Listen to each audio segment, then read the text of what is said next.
Hey Rob, we're really excited to have you on today. As you know, you're one of our favorite Arsenal artists. Your textures do really well on our site, like the Brink Design Co. Industrial Pack and your homemade textures. And we just want to know, can you tell us a little bit about yourself and how you got into design? Okay. Um, my name is Rob Brink. I'm a graphic designer currently living in Wilmington, North Carolina. Um, I got started in design about my freshman year of college. I actually went to school for um, engineering, and after a semester, dropped out and became an art student. So I've been doing graphic design ever since. I focus in printmaking, branding, and web design now. Can you tell our audience how long you've been creating products and the kind of products that you love to create? Yeah, I've been creating products for about 2.5 to 3 years now. I create a lot of textures for Photoshop and Illustrator, brushes for Photoshop and Illustrator. It all kind of came to be from taking printmaking classes in college. Just from printing, I was getting these cool textured results, and a lot a lot of people are asking like, man, that's really cool. Make them digital. Like I want to use them in your work. So I figured out a way to scan them into the computer, bring them to Photoshop, then create vectors from them and stuff like that. And I started packaging them together and selling them on Creative Market was my first outlook that I kind of started on. And how did you come to find and then grow your audience? I kind of grew my audience from Instagram, actually.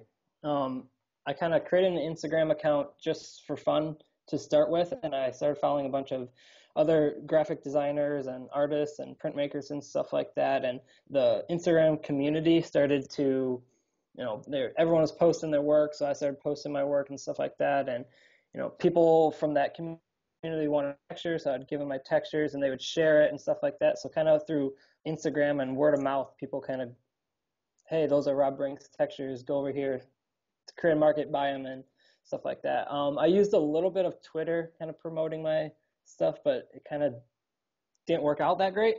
Didn't see any results, but mainly Instagram, just posting work of mine and work of others and stuff like that of my textures. And what are three characteristics of a great design or resource in your opinion? I think high quality, easy to use, and can be used on multiple projects. Totally agree. Your products definitely fit into those three categories. So we know that you create great products. How do you go about promoting your products then?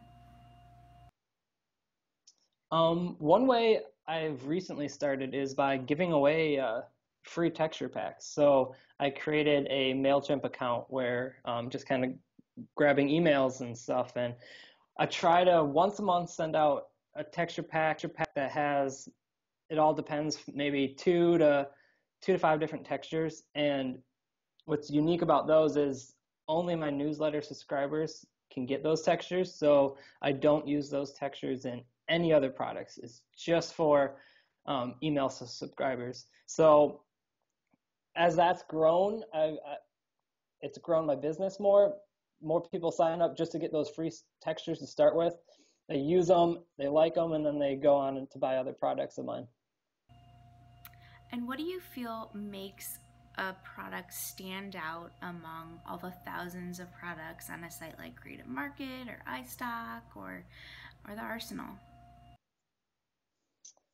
I would say a great cover image kind of really grabs you in. That's the first thing you see, and if that doesn't get your attention, there's a good chance that it's not going to stand out. It's going to just kind of get buried under the thousands of products people upload every day.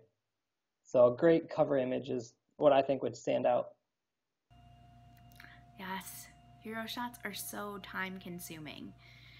How much time do you usually spend on yours? It kind of all depends. Sometimes it just happens real quick. I'll get an idea Start on paper, make a quick sketch, get into Photoshop, Illustrator, design it up. So it could be like a couple hours, but then there's sometimes where some products I have trouble actually creating or thinking of a cover image for it.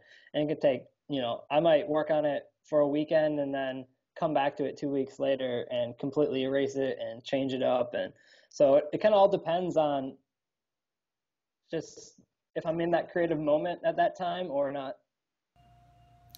And why do you feel like people are so drawn to your products in particular? I think it's because my textures are unique. They're high quality. I remember when I first bought a few texture packs before I was even selling them. Some of them were just a bunch of JPEGs or PNGs, and it's like I would do a lot of work in Illustrator, so that didn't kind of work out, and I needed vector textures. So I think a lot of people like the quality of them, like how they're unique. They like that I actually make all these textures by hand first and then scan them in, and instead of just taking photographs and stuff. So yeah. Can you tell us some ways that you feel like you've been able to show people the value in your products? I like to give them both Photoshop and Illustrator files. I think that brings a lot of value because I know a lot of people sell them individually. So when a customer comes and they need a Photoshop texture, they buy it, but they also get that Illustrator texture. So a couple months down the road, if they're working in Illustrator, they can just pull that up without having to go and make another purchase. Another way I show value is by creating like quick texture guides or references. So I know like some texture packs can be huge, just layers and layers of textures, and it might take forever to sift through to find the right one you want. So with these manuals, it's like a quick PDF that they can pull up, um, find the texture they want to use, and then I usually create like a unique name for them, so they know exactly like I'm going to use texture BDCS or something like that, and they pull that up right away, and it just makes it easier to use them. Um, Another way I like to show value in my products is I like to show how other people use my products. One great way is I have a good friend of mine, Scott Biersack. Um, he's based out of, I think, New York now, originally from Arizona, but he actually got a chance to work with Adobe and Girl Skateboards, and he designed a skateboard deck that got produced, and he used one of my brush packs in it. So by showing people like, hey, this is like a real world example that you can use it in, I think that also brings a lot of value to the products. And do you have any advice for a designer that's really trying to go and sell their goods on a site like Creative Market or iStock or the Arsenal? I would say if you're wanting to create a product, just create it and get it out there because it's like a snowball effect.